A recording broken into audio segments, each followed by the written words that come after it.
Hey guys, सबसे पहले आप सभी को हैप्पी मदर्स डे।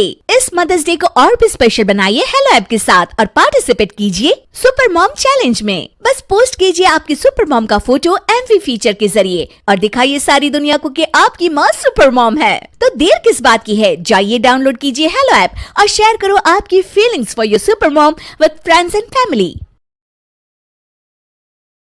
दीवार पर टंगी सास। पंजाबी में कहावत है, सास चंगी होवे या ते दीवार ते टंगी होवे।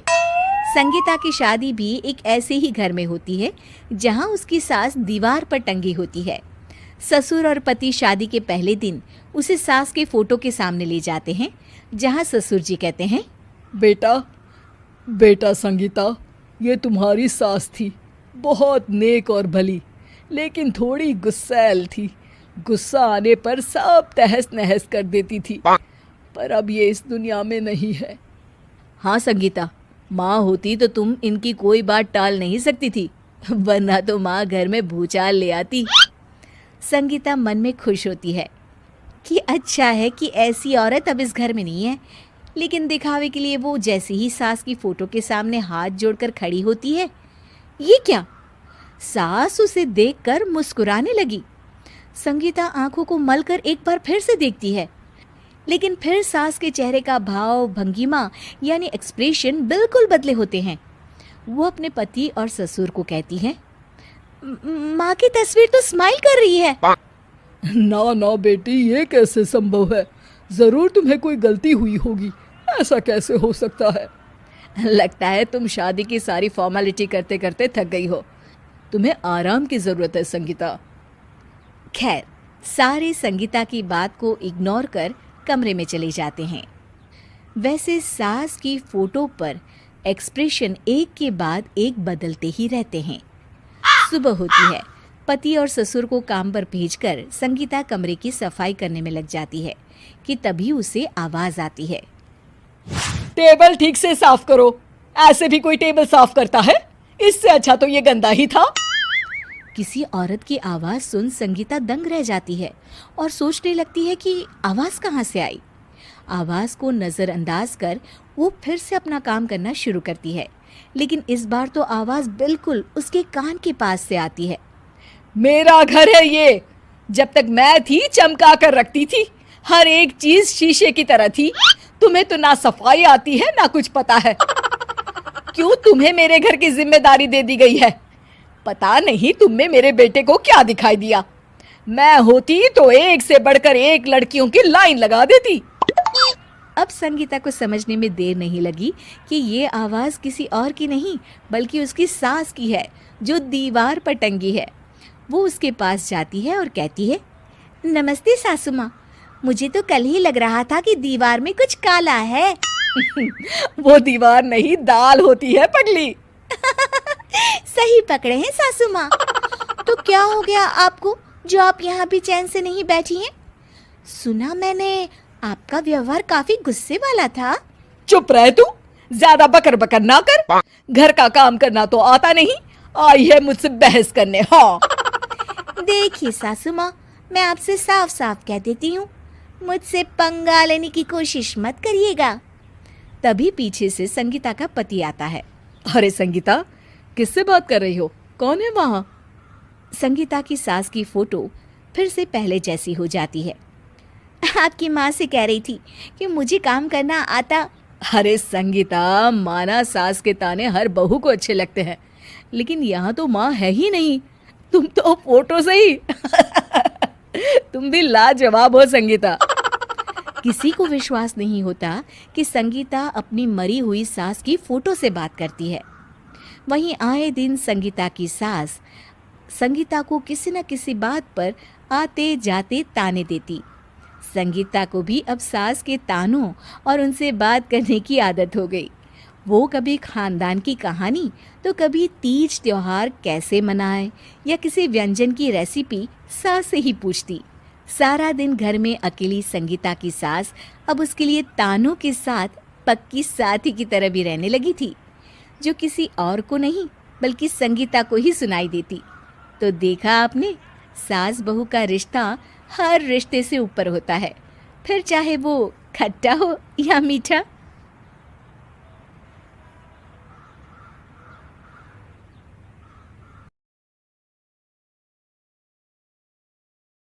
घर का बंटवारा। अरे विनोद, तूने हलवाई को सारा सामान तो दे दिया है ना? अक्षय की शादी में कोई कमी नहीं रहनी चाहिए। आखिर सबसे छोटा भाई है तुम सबका। हाँ माँ, आप चिंता मत करो, मैं पूरा ध्यान रखूंगा। मंगल बेटा, तूने तो कहा था कि फूल का ऑर्डर दे दिया है, यहाँ तो फूल पहुँचे ही नहीं। अब क्या बहू की विदाई के बाद फूल आएंगे? माँ, मैंने अभी बात की है फूल वाले से, वो रास्ते में ही है। आप किशोर भैया से क्यों नहीं कहती कुछ करने को? किशोर पहले ही मेरे बताए काम कर रहा है। पास के सभी रिश्तेदारों और मोहल्ले वालों को कार्ड वही तो देकर आया था। रिसेप्शन के लिए हॉल भी उसी ने बुक किया था। टेंट कुर्सी वालों को भी तो वही देख रहा है। पर कई मोहल्ले वाले तो हमारे भरे पूरे परिवार से जलते भी है, उन्हें बुलाने की क्या जरूरत थी? बेटा, शादी ब्याह में तो बुलाना ही पड़ता है, नहीं तो लोग क्या कहेंगे। दादी दादी देखो ना, हलवाई अंकल हमें लड्डू नहीं दे रहे, आप इनको डांटो ना। अरे चैन सुख दे देना बच्चों को लड्डू, क्यों तंग कर रहा है इन्हें? बीबी जी, मैं कहाँ मना कर रहा हूँ, लेकिन लड्डू बनते ही ये बच्चे उठा उठा कर खा लेते हैं। अरे मैं तो इन्हें थाल में रख के परोस भी नहीं पा रहा। भागो, अब कोल्ड ड्रिंक पीने चलते हैं। भागो भागो, अब कोल्ड ड्रिंक पीने चलते हैं। जैसे कि आप देख रहे हैं, आज इस घर के सबसे छोटे बेटे अक्षय की शादी है। घर में बहुत चहल पहल है। कुलभूषण की बीवी कमला को फुर्सत ही नहीं है कामों से, लेकिन कुलभूषण और घर के बाकी लोग कहाँ हैं? आइए देखते हैं।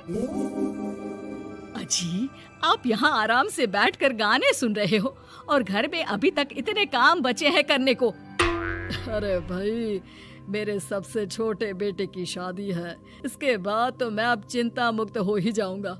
और फिर घर में तुम हो, बेटे बहुएं हैं, तुम लोगों के होते हुए मैं क्यों काम करूं?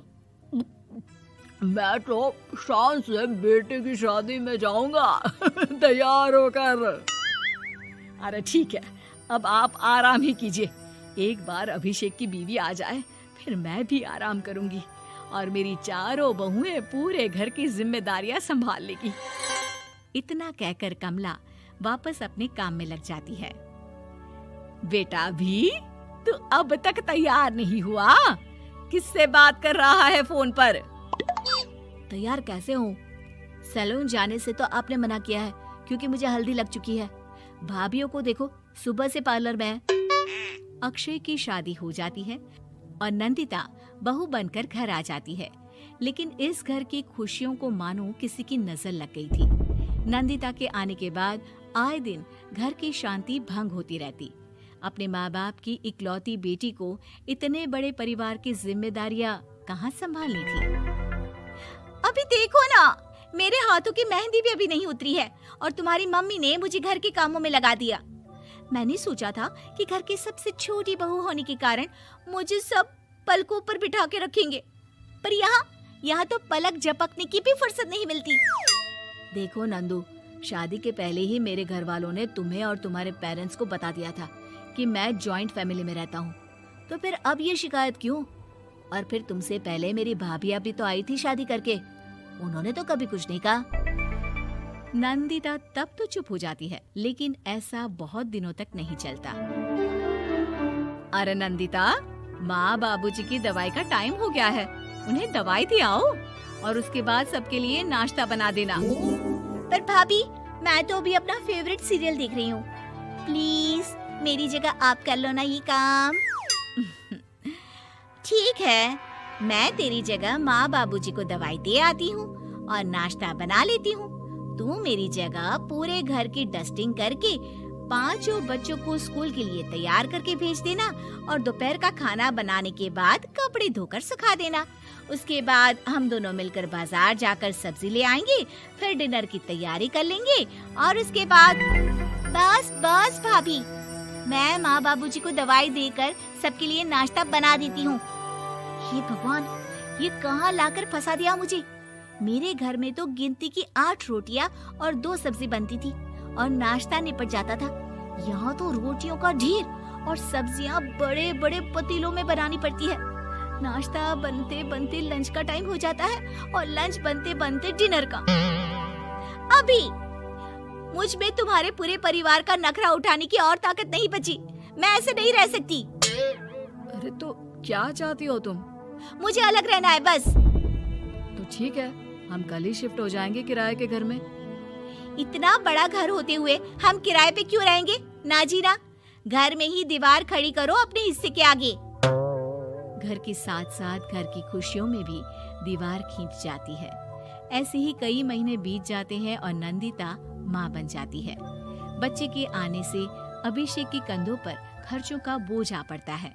अभिषेक का बोझ कम करने के लिए नंदिता भी पार्ट टाइम जॉब कर लेती है, लेकिन इससे उसके सर पर नौकरी, घर और बच्चे की जिम्मेदारी बढ़ जाती है। नंदिता, ये क्या है? तुमने घर भी ठीक से साफ नहीं किया, ना ही मेरे कपड़े धुले हैं। चिंटू के बाल भी कटवाने जाना था, देखो उसके बाल कितने बढ़ गए हैं। अरे करती क्या हो पूरा दिन तुम? मैं करती क्या हूँ? तुम्हारा नाश्ता और लंच बनाने के बाद चिंटू को डे केयर सेंटर पर छोड़कर आती हूँ, फिर खुद ऑफिस जाती हूँ। पूरा दिन काम करके आने के बाद बिना आराम किए बाजार से सब्जियाँ लेकर आती हूँ, घर आकर खाना बनाती हूँ, चिंटू को देखती हूँ और क्या करूँ मैं? तो किसने कहा था अपने सर पर इतने काम लेने को? मत जाओ ऑफिस। ऑफिस जाए बिना घर के खर्चे कहाँ से पूरे होंगे? चिंटू की डे केयर का खर्च, उसके लिए बेबी फूड का खर्च, प्रेस वाले का खर्च, ये सब तुम्हारी सैलरी से होता नहीं है। अगर परिवार से अलग नहीं होती तो इतनी मुसीबतें नहीं उठानी पड़ती तुम्हें परिवार के साथ मिलकर काम करने में दिक्कत थी, लेकिन काम तो अब भी बहुत है तुम्हारे सर पर। चिंटू को भी डे केयर भेजने की जरूरत नहीं पड़ती। उसको गोद में खिलाने के लिए दादा दादी और घर के सभी बड़े होते। उसके साथ खेलने के लिए उसके भाई बहन भी होते। मेरे तीनों बड़े भाइयों के बच्चे भी बड़े हुए हैं, लेकिन बिना महंगा बेबी फूड खाए, क्योंकि मेरी माँ और भाभियाँ बहुत अच्छे से जानती है कि बच्चे को क्या खिलाना चाहिए। बिजली के बिल जैसे खर्चे भी सब मिलकर बांट लेते थे। लेकिन तुम्हें तो सबसे अलग रहने में ही मजा आता है, तो अब शिकायत क्यों करती हो? बस करो अभिषेक, बस करो। मैं मानती हूँ कि मैं गलत थी। मेरे एक गलत फैसले ने हमें बिल्कुल अकेला कर दिया है सबसे। एक घर में होते हुए भी हम बाकी परिवार से अजनबियों की तरह रह रहे हैं। अभिषेक और नंदिता की सारी बातें घर के बाकी लोगों को सुनाई दे रही थी। तभी कमला बोल पड़ती है। अरे नंदिता बहू, किसने कहा कि तुम अकेले हो? तुम्हारा इतना भरा पूरा परिवार है ना तुम्हारे साथ। हम तो बस ये चाहते थे कि तुम अपनी गलती समझ जाओ। अगर हम तुम्हें समझाते तो शायद तुम ना समझती, लेकिन अपनी गलती का एहसास तुम्हें खुद हो गया है, तो अब तुम समझ चुकी हो परिवार में एक साथ रहने का मोल क्या होता है। मम्मी जी, मुझे माफ कर दीजिए, अब ऐसा दोबारा कभी नहीं होगा। अरे माफी बाद में, पहले मेरा पोता जरा मेरी गोद में तो दे, और तू जाकर सबके लिए चाय बना ला।